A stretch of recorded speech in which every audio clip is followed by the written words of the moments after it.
बाद अज़ हम्दो सलात मोहतरम मुअज़्ज़ज़ हाज़रीन किराम, आज की गुफ्तगू का उन्वान मुशाहदात शब मेराज।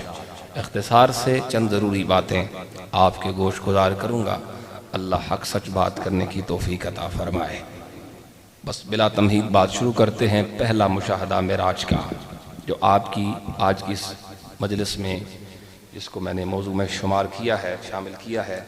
नबी पाक अलैहिस्सलातु व तस्लीम ज़मीनी सफ़र में रवां दवां हैं, हज़रत जिब्रील साथ हैं। रस्ते में मंज़र देखा, एक बुढ़िया को करीब किया गया।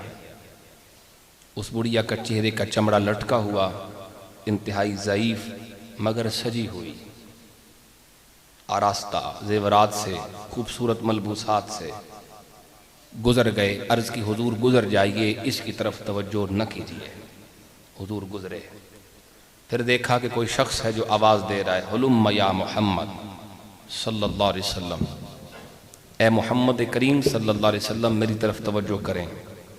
अर्ज़ की गई हुजूर गुज़र जाइए, तवज्जो न कीजिए। हुजूर गुज़र गए। कुछ लोग आए, उन्होंने हुजूर पर सलाम पढ़ा। लफ्ज़ सलाम के ये थे, अस्सलामु अलैका या अव्वल, अस्सलामु अलैका या आखिर, अस्सलामु अलैका या हाशिर। हुजूर पे सलाम पढ़ा। अर्ज़ की हुजूर इनका जवाब दीजिए। हुजूर ने जवाब दिया, गुज़र गए। हज़रत जिब्रील ने बाद में अर्ज़ की, या रसूल अल्लाह सल्लल्लाहु अलैहि वसल्लम, दलाइलुन नबुव्वा इमाम बहकी से पढ़ रहा हूँ। अर्ज़ की, या रसूल अल्लाह सल्लल्लाहु अलैहि वसल्लम, वो जो खातून थी वो दुनिया थी, ज़ईफ़ हो चुकी है जैसे दुनिया ज़ईफ़ हो चुकी है। जितनी इसकी बच गई है उतनी ही दुनिया की भी बच गई है। आखिरी लम्हों पे है दुनिया का निज़ाम, आखिरी मंजिलों पर है। वो जो आपको पुकार रहा था, अपनी तरफ तवज्जो मबजूल करवाना चाहता था, हुजूर वो अल्लाह का दुश्मन शैतान है। और हुजूर वो जिन्होंने सलाम पढ़ा है वो अल्लाह के नबी थे। एक हज़रत इब्राहीम थे, एक हज़रत मूसा थे, एक हज़रत ईसा थे अलैहिमुस्सलाम, खड़े होके आपकी ज़ात पे सलाम पढ़ रहे थे। मैं यहाँ पे जुमला कहूँगा आपकी सुभान अल्लाह में। मैं कहता हूँ, लोगों हम उन पे सलाम क्यों ना पढ़ें जिन पे औलिया भी सलाम पढ़ते हैं, अंबिया भी सलाम पढ़ते हैं। दूसरा मुशाहदा, बुखारी शरीफ में ये रिवायत है, 4709 नंबर हदीस। नबी पाक अलैहिस्सलातु व तस्लीम की बारगाह में 2 प्याले पेश किए गए। दिखाया नहीं गया कि इसमें क्या है, एक में शराब है, एक में दूध है। हुजूर खुद ब खुद दूध वाले प्याले की तरफ माइल हुए। हज़रत जिब्रील अर्ज़ करने लगे, या रसूल अल्लाह, अल्हम्दुलिल्लाहिल्लज़ी हदाका लिल फित्रा, अल्लाह का शुक्र है जिसने आपको खुद अपनी तरफ जाने वाले रास्ते पे चला दिया है, आपको फितरत वाले रास्ते पे चलाया है। लौ अखस्तल हमरा खमरा गवत उम्मतों का, हुजूर अगर आप शराब की तरफ माइल हो जाते तो उम्मत गुमराह हो जाती। आपको अल्लाह ने हक पर रखा है, इसका मतलब यह है आपकी उम्मत को भी रब्बे जुल जलाल गुमराह होने से महफूज फरमाएगा। 2 मुशाहदात, वो जो बातें पहले बयान हो चुकी हैं यहाँ या कहीं और, वो मैं छोड़ रहा हूँ। दरमियान दरमियान से चंद ज़रूरी बातें जो पहले बयान नहीं कर सका वो अर्ज़ कर रहा हूँ। ये ज़मीनी मुशाहदात में से अब जब सफ़र आसमानी शुरू हुआ तो पहला पड़ाव, पहली मंजिल, पहला स्टॉप वो पहला आसमान है। बुखारी शरीफ में रिवायत आई, बाबुल हफ़ज़ा, पहले आसमान का दरवाज़ा। आसमानों में दरवाजे भी हैं, कई अहादीस में लफ्ज़ मौजूद हैं, फुतिहत अब्वाबुस समा, आसमान के दरवाजे खोले जाते हैं। कई मकामात पे ये लफ्ज़ आए। तो जब हुजूर की ज़ुबान से निकला कि दरवाजे हैं, तो फिर आसमानों में दरवाजे हैं, रब ने बनाए। अब कोई अक्ल नहीं मानती, नज़र नहीं आता, ना अक्ल माने ना नज़र आए, हमने तो वो मानना है जो हुजूर की ज़ुबान से निकला है। अक्ल को तनकीद से फुर्सत नहीं, ताज़ा मेरे ज़मीर में एक मारकाए कुहन हुआ। इकबाल ने कहा था, ताज़ा मेरे ज़मीर में एक मारकाए कुहन हुआ, अक्ल तमाम बूलहब, इश्क तमाम मुस्तफ़ा। अक्ल तमाम बूलहब, इश्क तमाम मुस्तफ़ा। हमने तो हमारे दीन की बुनियाद ही है, देखा दिखाया नहीं गया कुछ नहीं। सहाबा ने हुजूर को देखा था, रब को नहीं देखा था। हमने न रब को देखा है न प्यारे आका को देखा है। हमारे सामने तो कुरान है। 14 सदियां गुजर गईं, एक जबर भी तब्दील न हो सकी। इस बात की दलील है, जब कुरान सच्चा है तो साहिब कुरान भी सच्चा है। अबाबजी वकार नबी करीम सल्लल्लाहु अलैहि वसल्लम पहले आसमान पे, ये रास्ता है फरिश्तों के आने जाने का, दरवाजे बंद हैं। हजरत जिब्रील खुलवाना चाहते थे दरवाजा, आवाज आई मन हाजा, कौन है दरवाजे पे। अर्ज की, हजरत जिब्रील ने फरमाया कि जिब्रील हूं। पूछने वाले फरिश्ते का नाम है इस्माइल। उसने पूछा मम्मा का, तुम तो जिब्रील हो, बताओ साथ कौन आया है। गोया एक लिहाज से कह सकते हैं कि आने जाने का रास्ता है और जिब्रील रोजाना इन रस्तों का मुसाफिर है। दरवाजा तो उनके लिए बंद होना ही नहीं चाहिए। आज बंद करवाने का मकसद यही है। पहले तो खुलता था जिब्रील अमीन के लिए, मगर आज दरवाजा खुलेगा तो नबी ये सादिको अमीन के लिए। पूछा कौन है, फरमा अर्ज की, हजरत जिब्रील ने फरमाया कि मेरे साथ इमामुल अंबिया है। दरवाजा खुल गया। हुजूर पहले आसमान पर तशरीफ लाए। फरमाते मैंने देखा कि हजरत आदम अलैहिस्सलाम खड़े हैं। जिब्रील अमीन ने कहा हाजा अबू का आदम, ये हजरत आदम अलैहिस्सलाम है। सलाम किया, जवाब दिया। हजरत आदम ने हुजूर को वेलकम किया, खुश आमदीद कहा। कहो सुभान अल्लाह। आओ मेरे पाक नबी के गुलामों गौर करो। हजरत आदम अलैहिस्सलाम इन लफ्जों से मेरे नबी का इस्तकबाल कर रहे थे, मरहबम बिल इब्न सालिह वन नबी सालिह, ऐ साले बेटे खुश आमदीद, ऐ रब के नेक नबी खुश आमदीद। वेलकम किया जा रहा है। दूसरे आसमान पे पहुंचे हैं, फिर दरवाजा खुलवाना चाहा। फिर वही सवाल है, कौन है दरवाजे पे। हजरत जिब्रील ने कहा मैं जिब्रील हूँ। पूछने वाले ने पूछा मम्मा कहा, तुम तो जिब्रील हो, बताओ तुम्हारे साथ कौन है। अर्ज की मेरे साथ नबियों के सरदार इमामुल अंबिया हैं। दरवाजा खुल गया है। हुजूर दूसरे आसमान पे पहुंचे हैं। हजरत यहया अलैहिस्सलाम, हजरत ईसा अलैहिस्सलाम दोनों मौजूद हैं। हुजूर ने सलाम किया है, जवाब दिया है, और दोनों नबियों ने मेरे नबी को खुश आमदीद कहा कि मरहबम बिल अखि सालिह वन नबी सालिह, ऐ हमारे नेक भाई, हमारी तरफ से खुश आमदीद है, हमारी तरफ से मरहबा है, हमारी तरफ से वेलकम है। तीसरे आसमान पे पहुंचे, वही सवालो जवाब है। दरवाजा खुला है। हुजूर तीसरे आसमान पे पहुंचे। जब तीसरे आसमान पे पहुंचे हैं, हजरत यूसुफ अलैहिस्सलाम खड़े इस्तकबाल कर रहे हैं। चौथे आसमान पे पहुंचे हैं, हजरत इदरीस अलैहिस्सलाम इस्तकबाल के लिए मौजूद हैं। पांचवें आसमान पे पहुंचे हैं, हजरत हारून अलैहिस्सलाम मौजूद हैं। छठे आसमान पे पहुंचे हैं, हजरत मूसा अलैहिस्सलाम मौजूद हैं। सातवें आसमान पे पहुंचे हैं, जद्दुल अंबिया हजरत इब्राहीम आए हुए हैं। सवाल ये है, ये सातों के सातों अंबिया किराम, ये आठों नबी परवरदिगार के, ये तो वही नबी हैं जो मस्जिद अक्सा में मुलाकात करके गए थे। ये तो वही हैं जो पीछे नमाज पढ़ के गए थे। ये तो वही हैं जो खुतबे दे के गए थे। ये तो वही हैं जो मेरे नबी का खिताब सुन के गए थे।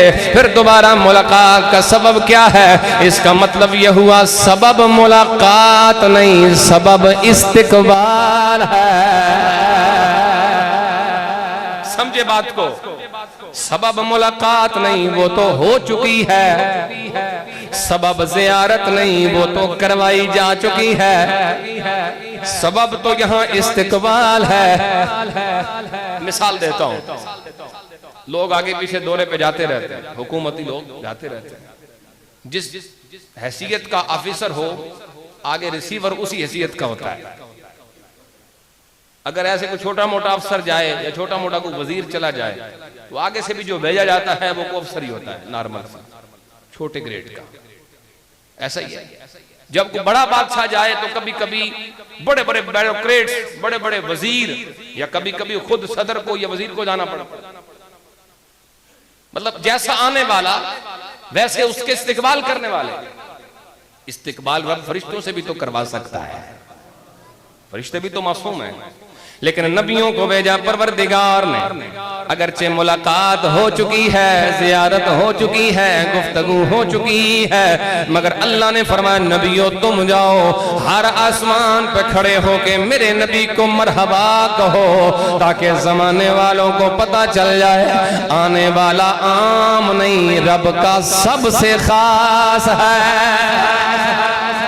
इसलिए तो हम कहते हैं अपने मौला का प्यारा हमारा, आवाज चाहिए, अपने मौला का प्यारा हमारा, अपने मौला का प्यारा हमारा नबी, दोनों दूल्हा हमारा। दूल्हा कहा मेरे इमाम ने, आपको बताएं दूल्हा वही होता है जो सारी बारात की, तवज्जो भाई बरीक जुमला है, दूल्हा वही होता है जो सारी बारात की तवज्जो का मरकज होता है। मेरे इमाम ने हुजूर को दूल्हा कहा है, मतलब ये है जहान कोई भी हो, ये दुनिया हो या आखिरत का माहौल हो, इस दुनिया में भी हशर के मैदान में भी सारे जहान की तवज्जो का मरकज मदीने वाला है। अपने मौला का प्यारा। मैं देख रहा हूं चंद चेहरे खामोश हैं, सोच रहे हैं पढ़े कि ना पढ़े। कोई सोचना क्या है, अगले हफ्ते तक तैयार हो जाएं, मिल जाए मेरे साथ के अपने मौला का प्यारा हमारा नबी, दोनों आलम का दूल्हा, दोनों आलम का दूल्हा।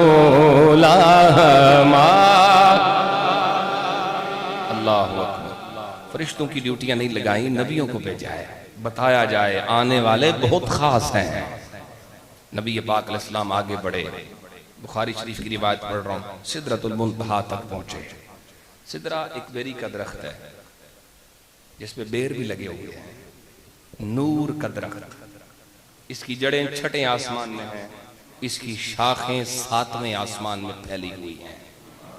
एक आसमान और दूसरे आसमान के दरमियान हदीस सही के मुताबिक 500 साल का सफर है।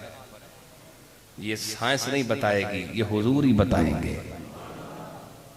साइंस तो ये आज तक नहीं बता सकी वह आसमान तक जाने में कितना वक्त लग सकता है, दूसरे तक दूसरा है भी या नहीं पता ही कोई नहीं। 7 आसमान और 7 जमीनों का जो कॉन्सेप्ट है ये भी मेरे नबी ने दिया है।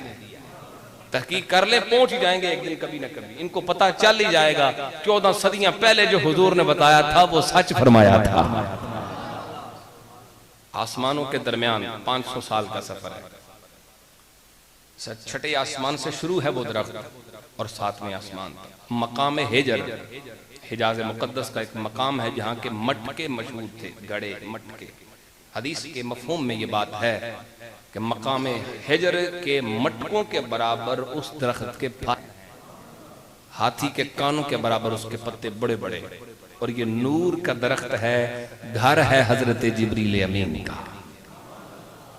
यहाँ हद है हजरत जिब्रील अमीन की, इससे आगे हुजूर अकेले गए। नबी पाक अलैहिस्सलाम को फिर जन्नत का मुशाहदा करवाया गया। ये तरतीब के एतबार से अगला मुशाहदा पढ़ रहा हूँ, पूरी तवज्जो चाहूँगा। जन्नत दिखाई गई, जन्नत की नेमतें। हजरत अनस इब्ने मालिक रिवायत करते हैं, बुखारी शरीफ की 6581 नंबर, और यही हदीस एक दूसरे लफ्जों के साथ 4964 नंबर पर भी मौजूद है। ये नंबर बता रहा हूँ अहादीस के, क्योंकि ज़माना कहता है जी नंबर दसो, किताब नहीं ना पढ़ते, एप्लीकेशन देखते हैं, तो बता रहे हैं नंबर।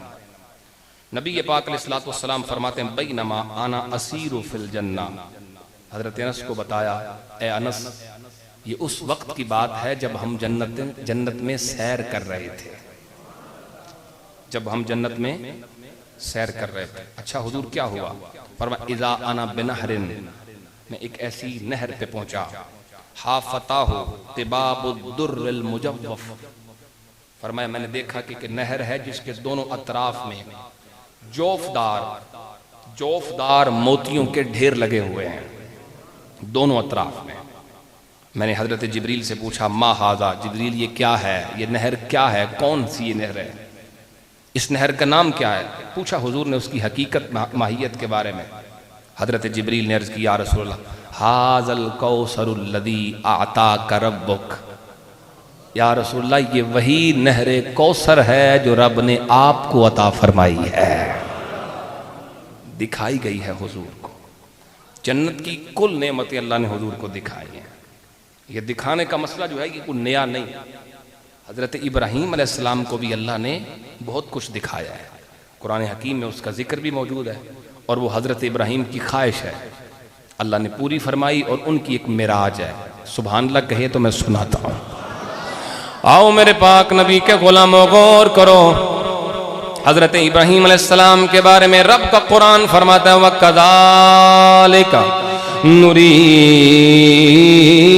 इब्राहीम मलकूतस समावाति वल अर्द वलियकून मिनल मूक़िनीन।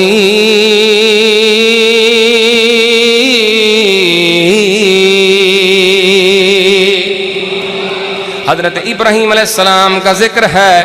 हजरत इब्राहीम अलैहिस्सलाम की ख्वाहिश पर परवरदिगार ने उनसे पर्दे हटाए हैं, एक पत्थर पे खड़ा होने का हुक्म दिया है, एक चट्टान पे अल्लाह के नबी खड़े हैं, रब ने नजरों से पर्दे हटाए हैं, हिजाबात दूर फरमाए हैं, जमीन पे खड़े हजरत इब्राहीम अलैहिस्सलाम सातों जमीनों को भी देख रहे हैं, सातों आसमानों को भी देख रहे हैं। और मुफस्सिरीन किराम ने जो नकल फरमाया तवज्जो करो, हजरत इब्राहीम अलैहिस्सलाम ने हर जमीन की, हर आसमान की, हर मखलूक को देखा है, हर जमीन हर आसमान के तमाम अजायबात को भी देखा है, तमाम रब की निशानियों को भी देखा है, जमीनों वालों को भी देखा है, आसमानों वालों को भी देखा है। खड़े तो वो एक पत्थर पे हैं। भाई तवज्जो, इस पे चाहता हूं जरा गूंजे मस्जिद, पता चले सुन्नी दीवाने बैठे हैं, गौर करो। खड़े तो एक पत्थर पे हैं, पर नजर सातों आसमानों पर है, सातों जमीनों पर है। ये खलीलुल्लाह की शान है, ये वो खलील हैं जो मेराज की रात मुक्तदी बन के पीछे खड़े थे, मुक्तदी बन के पीछे खड़े थे और ऐलान कर रहे थे लोगों मैं मुक्तदी हूँ। अब बताओ जब मुक्तदी नबी की नजर का कमाल ये है, तो फिर इमाम की नजरों की शान क्या होगी? जब पीछे खड़े होने वाले की नजर की ताकत ये है, तो फिर मुझे कहने दो, अगर हजरत इब्राहीम पत्थर पे तशरीफ फरमा हो के सातों आसमान देख सकते हैं, सातों जमीनें देख सकते हैं, तो मेरे नबी गुंबदे खजरा में बैठ के नूर कसी जामे मस्जिद गौसिया में बैठने वाले इन गुलामों के चेहरे भी देख रहे हैं, हमारे दिल भी देख रहे हैं। से बोलो सुभान अल्लाह। हजरत इब्राहीम अलैहिस्सलाम को अल्लाह ने दुनिया दिखाई है, अब हुजूर की मेराज उनसे तो फिर ज्यादा है ना, आसमान जमीन तो उनको भी दिखाए, अल्लाह ने जन्नत भी दिखाई, दोज़ख का मुशाहदा भी करवाया, अर्श और कुर्सी भी दिखाए। हत्ता कि एक हदीस का मफहूम है, फरिश्ते जो लिखते हैं तख्तियों पे, उनके कलम तख्तियों पर रगड़ खाते हैं, उनके चलने से जो आवाज चिरचिराहट की पैदा होती है, फरमाया मैं वो आवाज भी सुन के आया हूं। कुल इनामात जो अल्लाह ने तैयार किए जन्नत के, वो हुजूर को दिखाए। अब जुमला कहना है, जरा हिम्मत कीजिएगा इस पे। मैं कहता हूँ इब्राहीम अलैहिस्सलाम को तो कायनात दिखाई है, अपने महबूब को कायनात भी दिखाई है, अपनी जात भी दिखाई है। इसीलिए तो हम कहते हैं यूं तो सारे नबी मोहतरम है, मगर सरवरे अंबिया तेरी क्या बात है। क्या बात है, ये जुमला सब कहेंगे और हिम्मत से हाथ बुलंद कीजिए कि यूं तो सारे नबी मोहतरम है, मगर सरवरे अंबिया तेरी क्या बात है। रहमते दो जहां एक तेरी जात है हबीबे खुदा तेरी, ए हबीबे खुदा तेरी क्या बात। अल्लाह ने जन्नत दिखाई है, नेमतें दिखाई हैं, सिर्फ बखाई ही नहीं या दितियां भी नहीं, समझना। सिर्फ दिखाई हैं या मालिक भी किया है। वो सब हदीसें जो मिलाद में पढ़ी जाती हैं आपके पेश नजर हों। जन्नत के हर कोने गोशे पे हुजूर का नाम लिखा हुआ है। ये बयान होता है ना हदीस में, ये जल्दी जल्दी दो चार जुमले। हूरो गिल्मा की आंखों में हुजूर का नाम लिखा हुआ है। जन्नत के दरख्तों के हर पत्ते पे मेरे नबी का नाम लिखा हुआ है। जन्नत के महल्लात की पेशानियों पे, हर दरवाजे पे हुजूर का नाम लिखा हुआ है। तख्ती ओदी लग दी है जिदा करोगे, बोले नहीं आप, पता नहीं कब बोलोगे। क्या ख्याल है कि पड़ोसी आपके घर पे अपनी तख्ती लगा सकता है? तख्ती उसी की लगती है जिसकी मिल्कियत होती है। मुझे कहने दो, रब ने दिखाई नेमतें बाद में हैं, अता पहले फरमाई हैं। अल्लाह ये तो दिखाया जा रहा है, देख लो आके। हुजूर ने जहन्नमियों का भी मुशाहदा फरमाया। जल्दी जल्दी दो चार हदीसें देखा हुजूर ने सल्लल्लाहु अलैहि वसल्लम। कुछ लोग हैं जिनके पेट बड़े बड़े, सांप चल रहे अंदर मकानों के बराबर। पूछा कौन है? अर्ज़ की हुजूर ये सूद खाने वाले हैं, ये सूद खो रहे हैं।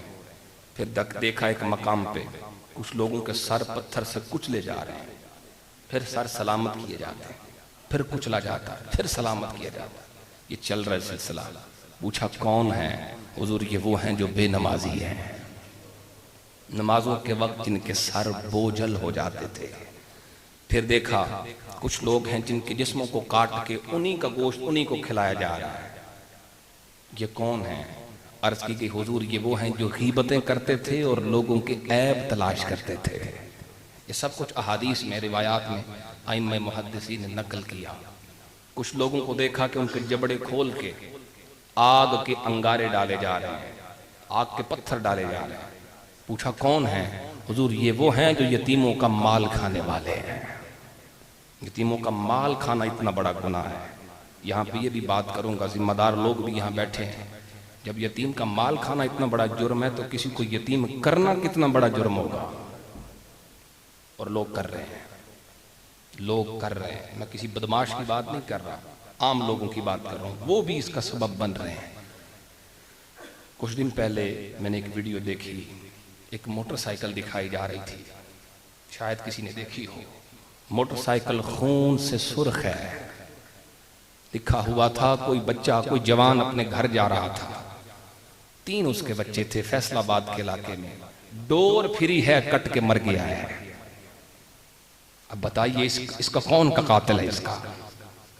इसकी मौत का सबब क्या कहे कोई? आसान काम नहीं है इस दौर के अंदर। हमने तो बुगुल छर्रे उड़ाए, हमने तो मजा लिया थोड़ा सा, क्या कहते हो, फन।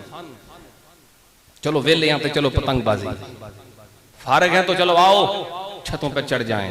सोचो खुदा के बंदो, किस तरफ जा रही है कौन? अब वो जो मर गया सड़क पे, जैसे कुत्ता मर जाता है गाड़ी से टकरा के, ये भी कोई मौत है। ऐसे तो बिल्लियां मरती हैं रोजाना, गीदड़ मरते हैं रात को, हम देखते हैं पड़े होते हैं सड़कों पर। उसी तरह एक इंसान, एक मुसलमान मर गया,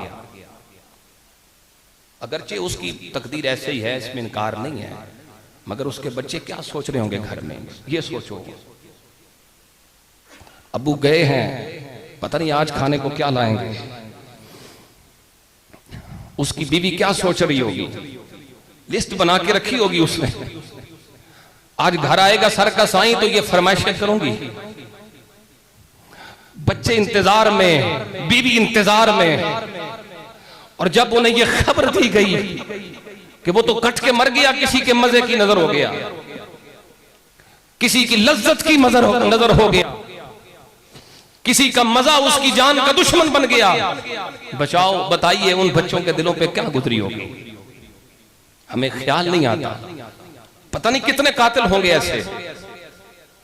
क़यामत के दिन वो बच्चे गिरबान पे हाथ डालेंगे और पूछेंगे ना, बताओ क्यों मारा था हमारे अब्बू को, क्या कसूर था उसका। यतीमों की जिंदगी इस माशरे में आपके सामने है। यकीन करो, सबके बच्चे स्कूलों में जाते हैं, वो किसी वर्कशॉप पे बैठ के मुंह काला कर रहे होते हैं। क्या ऐसा नहीं है? क्या ये माशरा यतीमों के साथ ये सलूक नहीं करता? सबके बच्चे पढ़ रहे हैं, साफ सुथरे हैं, वो किसी वर्कशॉप पे किसी उस्ताद से मार खा रहे हैं, छिड़के खा रहे हैं उनकी। वो सारी जिंदगी वो यतीम 3 बच्चे किसको बद्दुआएं देंगे? जब उनके दिल फटेंगे, आह निकलेगी, तो किसका बेड़ा गर्क होगा?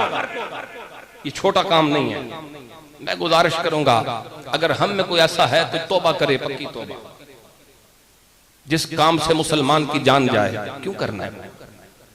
आप जानते नहीं हैं कि बेवाओं के साथ ये माशरा क्या सुलूक करता है?